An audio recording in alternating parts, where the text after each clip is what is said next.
দুজন দেখভাল করছেন। সামনে দেখুন সাদা যে এই কালো যে কামানটা, খুব অদ্ভুত নাম ম্যাডাম। এই কামানটার নাম বাচ্চা বলি কামান। ম্যাডাম এইদিকে এই যে লোহার কামান, এর বাচ্চা হয়?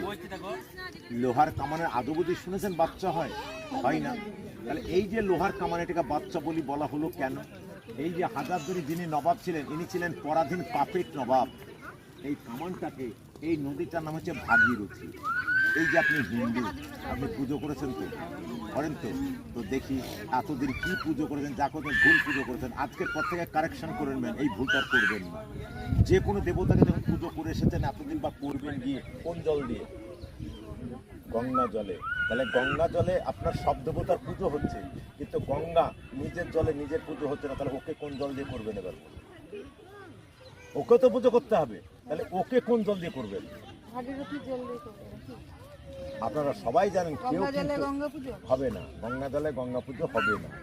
এবার বলি, ওকে যে পুজোটা করেন আপনারা সবাই কমন জানেন, ঘটের উপর থাকে ডাব। এই ডাবটা হচ্ছে বিশুদ্ধ। এই যে শিবরাত্রিতে আপনারা যখন শিবকে স্নান করান, দুধ এবং ডাব দিয়ে স্নান করান, এই যে দুধ এবং ডাব যেটা ধুয়ে যেটার মাথায় পড়ছে, ওটাতে শুদ্ধ হচ্ছে।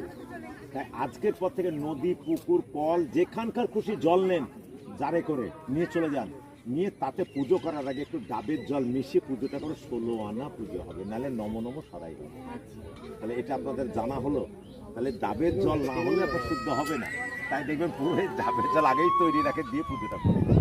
এই ভাগীরথী নদীতে এই কামানটাকে যখন হাজারদুয়ারির পাপের পুতুল নবাব 1837-এ কুড়িয়ে পেলেন, উনি জানতো না কামানটা ভালো না।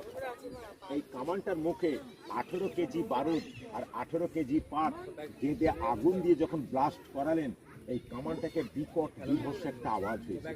এই আওয়াজে কি হলো, সেই সময় এই যে আপনারা আছেন দুজন, আপনাদের মতন তখন যারা মা বোনেরা প্রেগনেন্ট অন্তঃসত্ত্বা ছিলেন, এই কামানের আওয়াজে ওই সমস্ত প্রেগনেন্ট মা বোনদের বাচ্চা ডিসচার্জ হয়েছিল 1.5 কিলোমিটারের মধ্যে।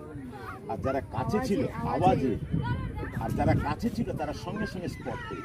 সামান্য দেখুন কালী পুজোতে বা যে কোনো অকেশনে আমরা বোম ফোটাই, একটা চকলেট বোম এতটুকু, তার বিষে তো আমাদের কানে আঙুল দিতে হয়, তাহলে বারুদ কতটুকু থাকে?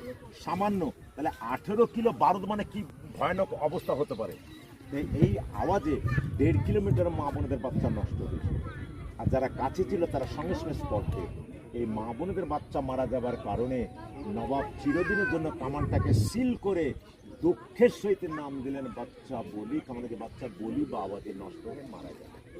তবে ম্যাডাম, এই কামানটার ওজন বিশ্বাসযোগ্য নয়, তবু আপনাকে বলি, পারলে একবার